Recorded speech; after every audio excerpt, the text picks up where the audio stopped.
Mesdames, Messieurs, bonjour et bienvenue à ce 13h. Le président de la République, Ibrahim Boubacar Keïta, s'est envolé hier soir pour Addis Abeba où il prendra part au 22e sommet des chefs d'État et de gouvernement de l'Union africaine, un sommet consacré à l'agriculture et à la sécurité alimentaire. Le président de la République a été accompagné à l'aéroport par le Premier ministre, des membres de gouvernement, des présidents d'institutions et des corps constitués. Et rappelons que le sommet s'ouvre le jeudi prochain à Addis Abeba.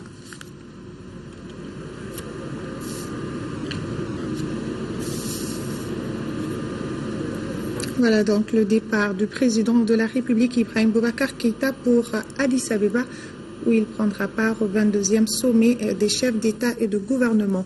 Avant de s'envoler pour Addis Abeba, le président Ibrahim Boubacar Keïta a reçu dans l'après-midi le haut représentant spécial pour le Mali et le Sahel.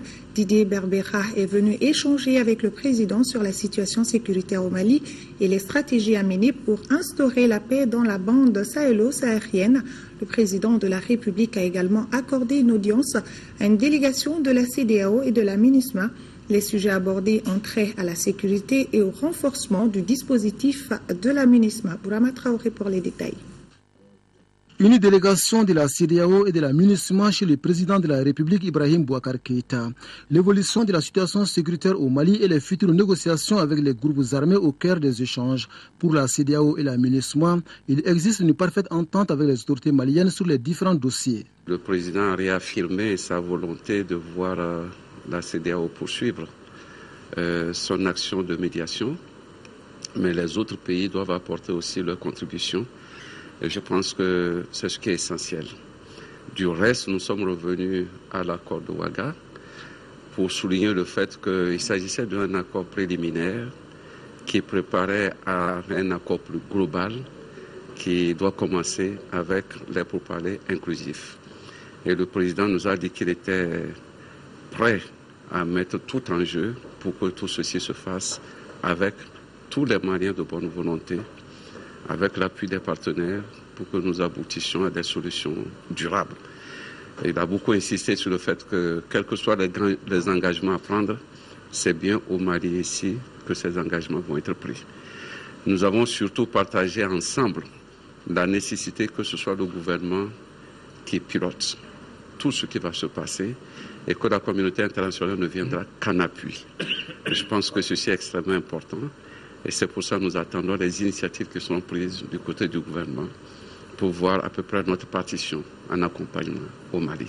J'ai informé le président de la République sur une visite du Conseil de sécurité qui est très intéressé de soutenir le processus de paix à Mali, qui ont renforcé le déploiement de MINUSMA. J'ai informé le président du renforcement de nos troupes chinois, néerlandais et des autres pays au nord, ce qui était important pour notre partenariat avec le Mali. Le président a pris beaucoup d'initiatives. On va les soutenir là-dessus. Auparavant, le chef de l'État avait reçu en audience le haut représentant spécial pour le Mali et le Sahel. Principal sujet de discussion, la sécurisation et la stabilisation de la bande sahélo-saharienne. Un grand espace où sévissent le banditisme, le trafic d'armes, de drogue et les activités de terrorisme. Le Suisse Didier Berbera entend travailler avec les autorités maliennes en vue d'instaurer une paix définitive dans le Sahel. Un combat essentiel pour la sécurité mondiale. À sa sortie d'audience, le haut représentant spécial pour le Mali et le Sahel n'a pas souhaité s'exprimer. Une société de progrès doit se doter d'un enseignement supérieur de qualité capable de répondre aux défis de l'heure. C'est la conviction du gouvernement malien qui a mis sur pied un comité de pilotage qui doit réfléchir sur l'avenir de l'enseignement supérieur au Mali. L'activité s'est déroulée hier à la primature. Compte rendu à l'Océanie Touré. C'est le professeur Abdelkarim Koumari qui préside aux destinées du comité de pilotage de la concertation nationale sur l'avenir de l'enseignement supérieur. Il est entouré d'éminentes personnalités du monde du savoir, professeurs d'enseignement supérieur, chercheurs et autres journalistes. Ils ont le lourd défi de sortir notre enseignement supérieur des sentiers battus. Actuellement, le défi est énorme.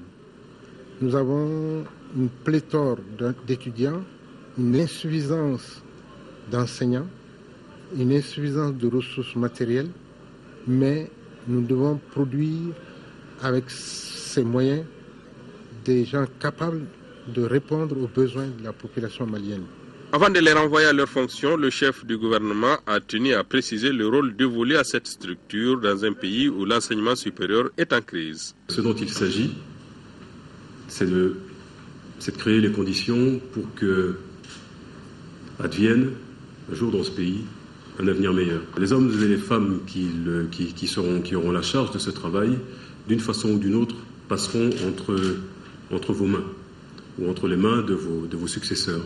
Aujourd'hui, l'enseignement supérieur est en crise. C'est manifeste. Le défi du nombre n'a pas été relevé. Le défi de la qualité, on a souffert. Le président de la République, moi-même, considérons que c'est l'intelligence qu'il nous faut convoquer. Comment? Par quels outils? C'est la tâche qui vous est confiée, dans une perspective qui soit inclusive. Le chef du gouvernement a également assuré le comité du soutien de l'ensemble du gouvernement et du chef de l'État. Vous avez en tout cas tous les encouragements du gouvernement. Nous assisterons, comme il se doit, de façon à être demain au rendez-vous d'une moisson de qualité. Je vous assure de la disponibilité également de l'ensemble des membres du gouvernement pour que le résultat soit à hauteur de souhait.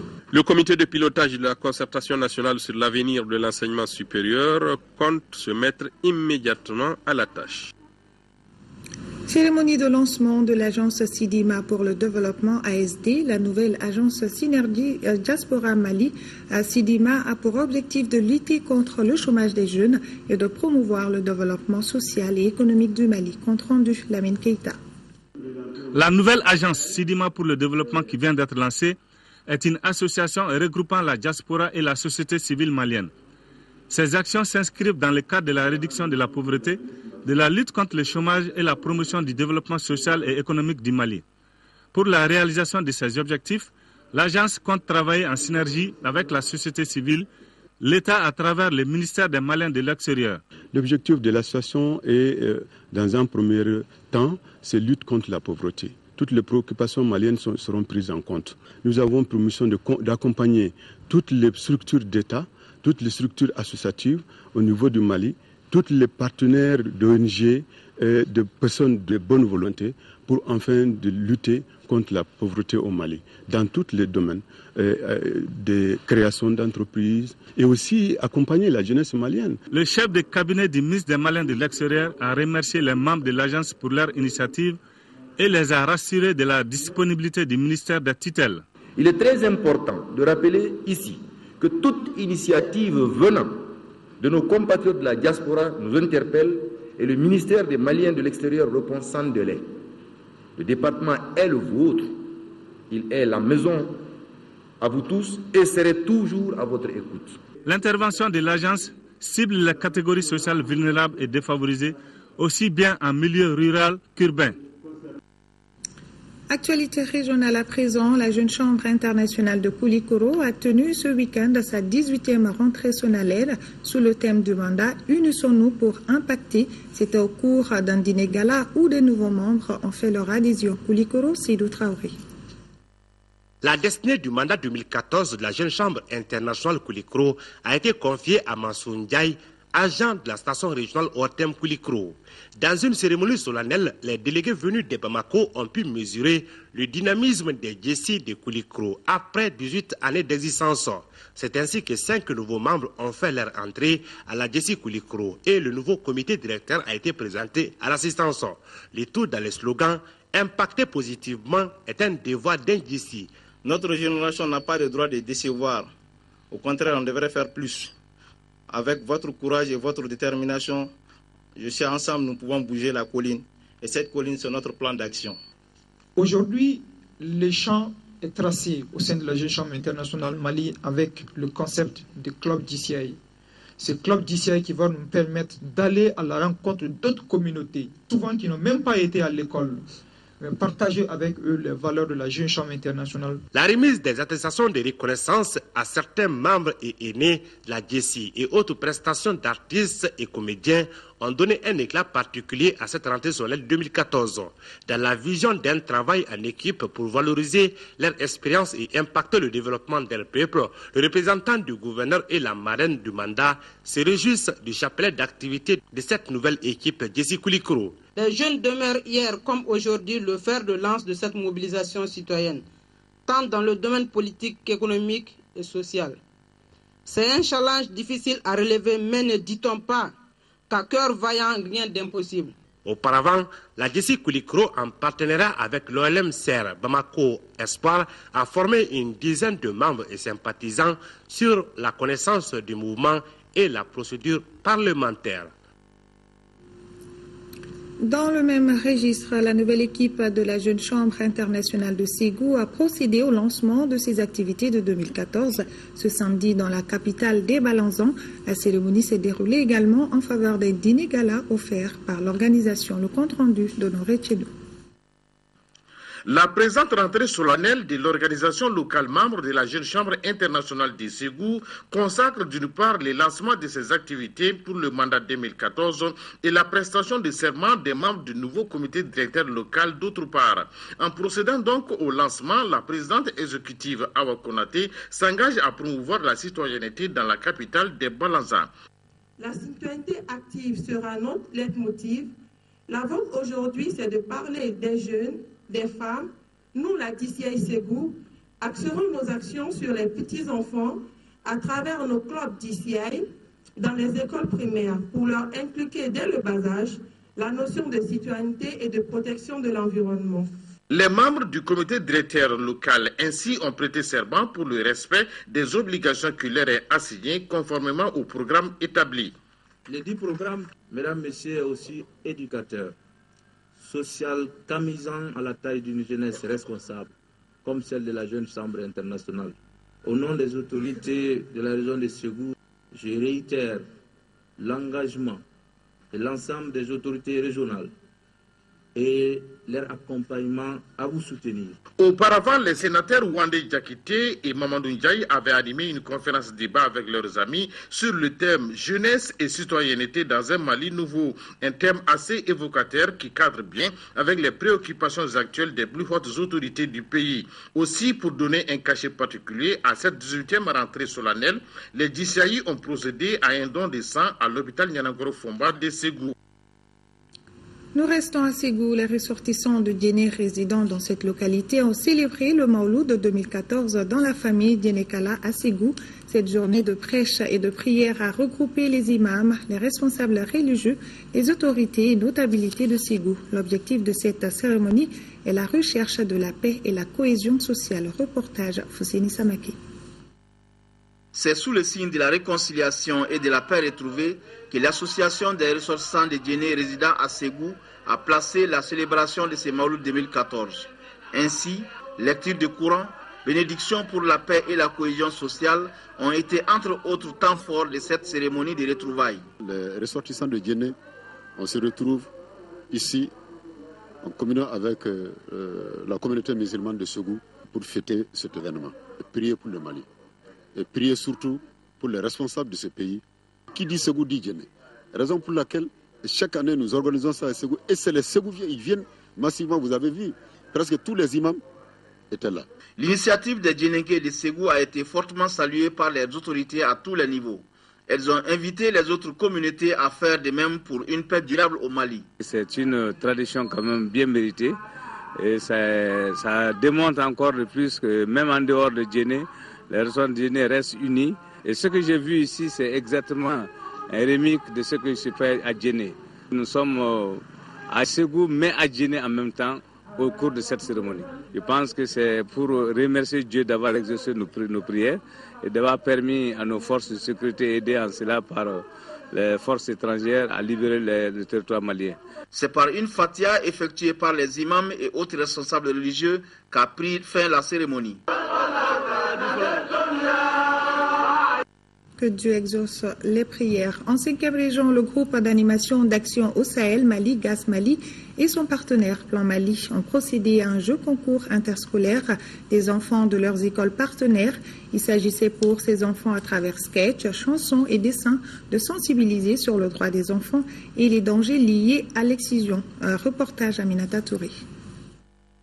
Ce jeu concours interscolaire a été un cadre d'échange et une réelle opportunité pour les enfants des écoles partenaires de GAS Mali et son partenaire Plan Mali à Kama, commune rurale de Sanga, cercle de Banyangara, et Ndé, commune rurale de Kani-Bonzon, cercle de Bankas, de sensibiliser leurs pairs à travers des sketchs, des chansons, des dessins sur leurs droits et les conséquences liées à l'excision. Dès lors que l'État malien considère cette lutte comme une priorité, chaque Malien doit apporter sa modeste contribution. Que tous ceux qui aiment, chérissent la femme, acceptent de s'engager dans cette noble lutte. La problématique de l'excision est assez complexe et génère souvent un débat fort passionné sur la nécessité de son abandon. Dans la commune rurale de Kani-Bonzon, sur les 7 villages encadrés par GAS Mali dans le domaine de la protection des enfants, le village de Dogodo a déjà célébré la déclaration solennelle d'abandon. GAS Mali et son partenaire Plan Mali sont convaincus des efforts en cours pour la protection des droits des enfants. Pour preuve, sur les 20 villages encadrés par GAS Mali, 12 villages de la commune de Sanga ont déjà célébré la déclaration solennelle d'abandon de la pratique et 2 villages de Kama sont en voie d'abandon. Ce jeu concours interscolaire entre les élèves de Kama et Ndé a été sanctionné par la remise des prix aux plus méritants. La chronique santé du jour parle de la fracture du col du fémur, une fracture prise en traumatologie et qui peut nécessiter l'implantation de prothèses. Si la fracture du col du fémur est considérée comme plus fréquente chez les personnes âgées au Mali, elle est en passe plus fréquente chez les jeunes en cause des accidents de la voie publique. Focus Santé, une réalisation de Tchessira Dambélé.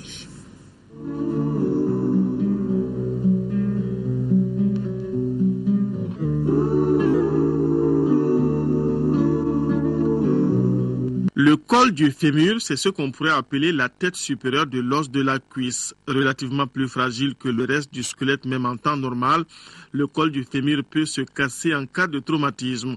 Une chute de sa propre hauteur ou de l'escalier, un accident de la voie publique et le mal est fait.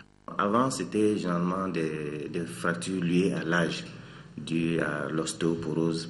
Quand l'âge avance, généralement, les os au niveau du fémur s'affaiblissent un peu.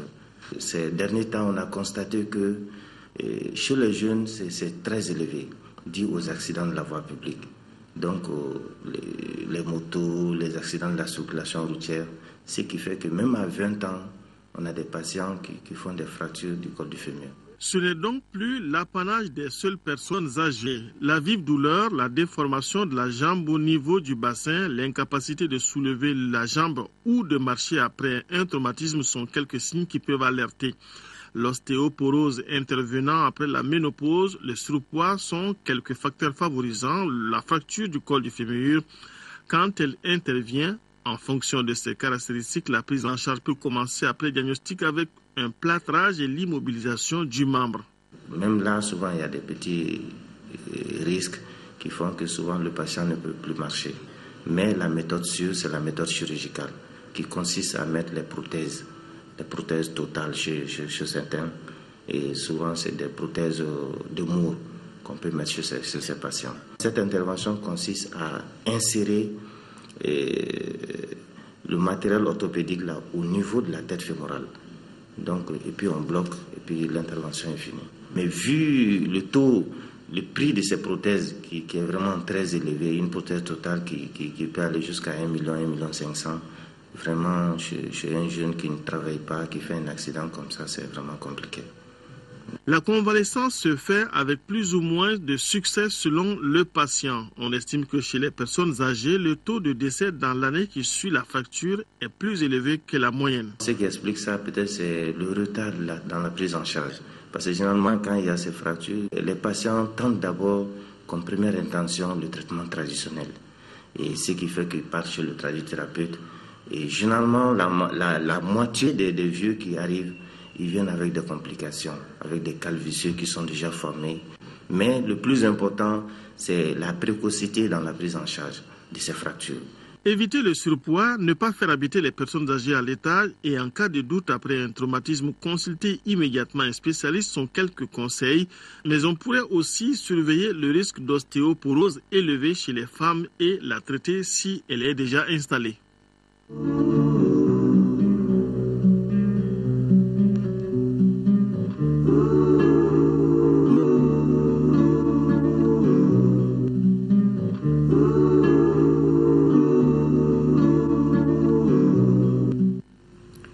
Final à ce journal. Merci de votre fidélité. Amadou Sankari vous donne rendez-vous à 18h et à 20h pour d'autres informations. D'ici là, prenez soin de vous et bon appétit si vous êtes à table.